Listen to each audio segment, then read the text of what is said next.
Are you that tired mom that has yet said yes too many times to play dates or events for your children? Or the friend that says yes to going out when you know you're dead tired? Or basically just that people pleaser that is really starting to get you burnt out? If so, then this video is just for you. Hi, I'm Fee. Welcome back to my channel, where we are a community of women letting go of self-limited beliefs and embracing life for confidence and grace.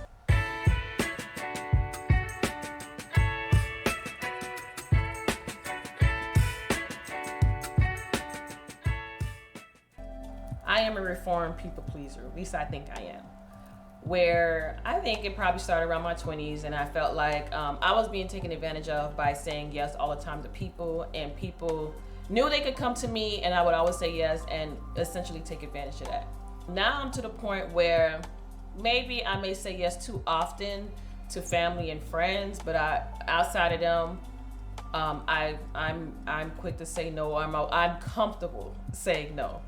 But still, even if it's your loved ones, people pleasing can really affect your emotional and mental well-being. You should not feel guilty for saying no or feel obligated to say yes.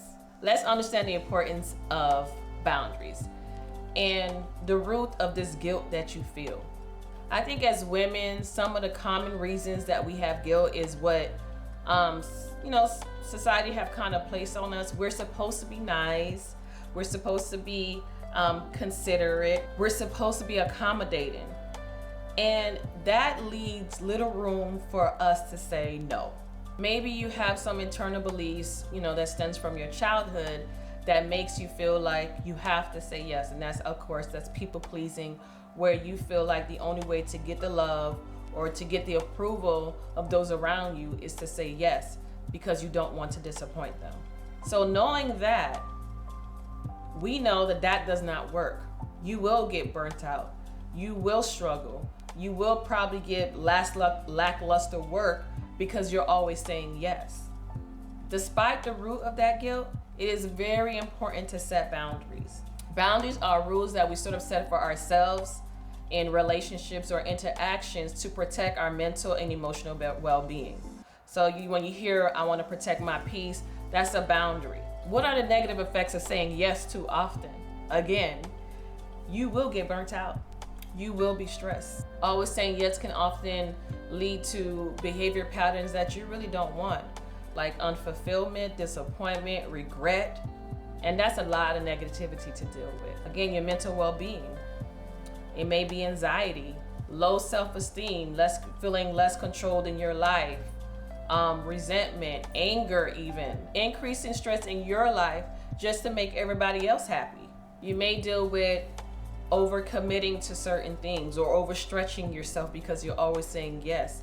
You have 2 other events that day, but because you don't want to disappoint that person, you're like, well, I think I can make it.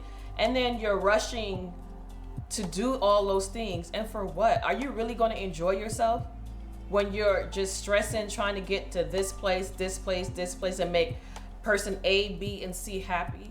What is the quality of engagement are you going to even have when you're overstretched like that? What is the quality of your work?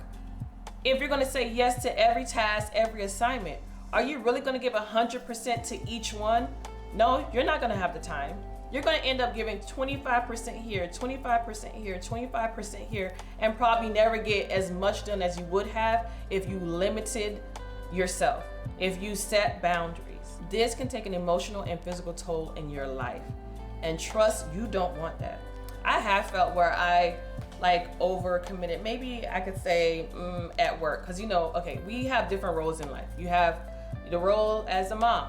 You have the role as a wife, girlfriend, partner.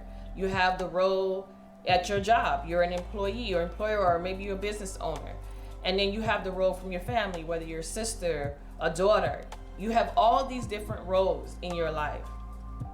And you're trying to navigate through that, and you think you can be 100% at each one of those, and really you can't. If you set certain boundaries and you learn not to overstress yourself, you can give the attention to certain things at certain times. I felt like when I probably said yes to my sisters that I can do this, and then yes to my friends that I can do this, and then I knew I had something to do with the kids, and I had a deadline at work, gosh, that is very stressful. And for me, when I'm stressed, it comes off as maybe, as someone who's angry, I have an attitude. It's really anxiety for me. I get major anxiety, and at first it's just like I have an attitude, I'm stressed, I get headaches. And I think, why did I do to myself? Why did I do this to myself? And it's because I overstretch myself. I'm a lot better with that now because I like to be efficient. I like to get things done right the first time, and I like to give 100% to certain things that I want to give 100% to. But I also recognize that certain things I may not be able to be perfect at. So I've learned to not overstretch myself and to focus on the things that I'm really passionate about or that are very important to me. I learned to prioritize, and doing that has helped me tremendously in saying no. I prioritize the things that was important to me, and if I know I can't do it, I vocalize that. I say, I'm sorry, I cannot do that for you right now. And another important thing that I learned is I don't have to give you a reason why. I don't have to give you a reason why if I'm saying no. If I tell you, okay, but I really don't have to give a reason. I just say it politely that no, I'm sorry, I can't help you, and that's it. I think sometimes we feel the need to over-explain ourselves, and if people are asking you for something, that means they want a yes or no, and I'm telling you no. But if you ask it to me, sometimes I don't like when people are like, well, why you can't do it? To me, it's like, are you asking me or telling me I can do it? Because if you're asking me, I can say yes or I can say no. But if you're telling me, you're expecting that of me, and I don't like that. That's too much pressure on me, and I've learned that those type of pressures are not good for me. And to me, those are all the benefits of saying no. You're able to set boundaries. People respect those boundaries, and therefore, I feel like you're showing self-worth. Then you're choosing to focus on quality because you want to make sure that you're doing the job right, that you're focusing on one thing at a time, that you're giving high quality work. And I think it's great to show your children that this is how I'm balancing these things in my life, that you can say no to certain things. You don't always have to say yes to everything. You don't have to meet the expectations of everyone.